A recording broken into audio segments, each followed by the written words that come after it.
thought you might like a worm's eye view of our pasture here. There's more here than meets the eye. A pasture like this is kind of a cooperation between the natural world and the cultivated world. And there are both wild and domestic plants in a pasture like this.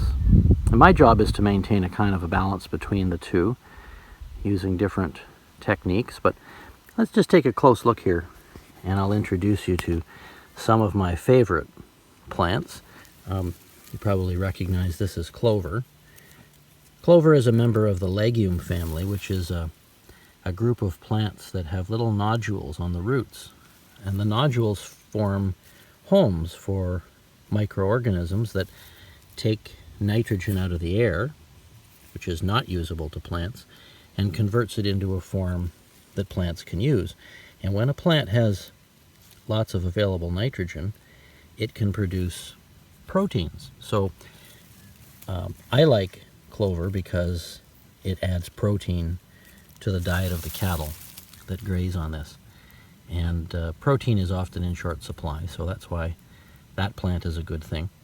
If you cruise around a little bit, you'll see this plant here, which is not very significant yet, so early in the pasture season. It's early June, but this is bird's foot trefoil, and it gets its name from the seed pods that it forms.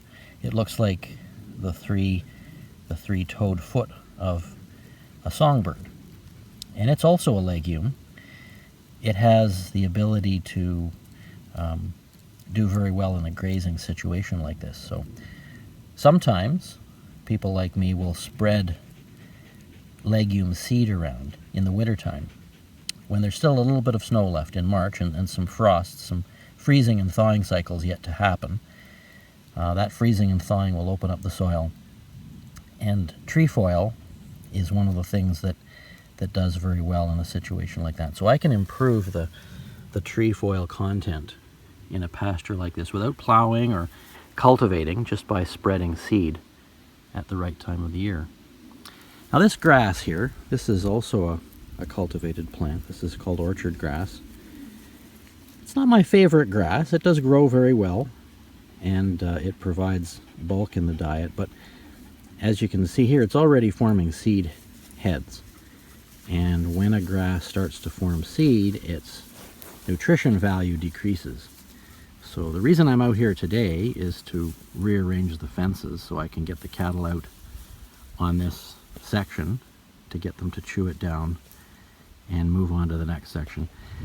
The grass and pasture always gets a little bit ahead of us at this time of the year, meaning it gets a little more mature than I'd like it to, because even though we have 50-something head of cattle here, they can't keep up with it.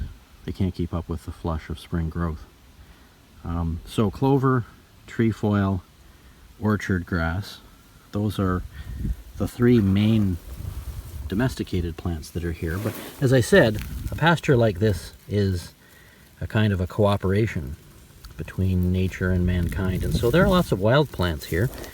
Let's see if we can find some. Well, of course, there's the dandelion. You can't stop them from moving in, but you don't really want to, because they have a deep taproot, and they're going to, in the course of their growth, bring up nutrients from deeper than other plants can reach. So I'm happy to have the dandelions here.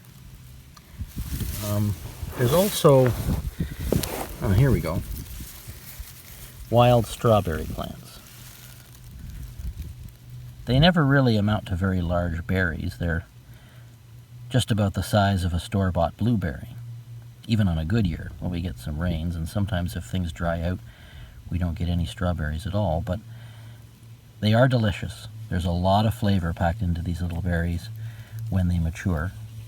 There's a teeny weeny little berry there forming, and this flower will be pollinated soon and form into another berry as well. So it's kind of a quick tour of where food starts. It always starts with photosynthesis, and in this grassland pasture here on Manitoulin Island, it goes from from plants to cattle to grass-fed beef on people's tables. Thanks for watching. Click here to join the thousands of people who get the Bailey Line Road hands-on how-to newsletter for free every Saturday morning.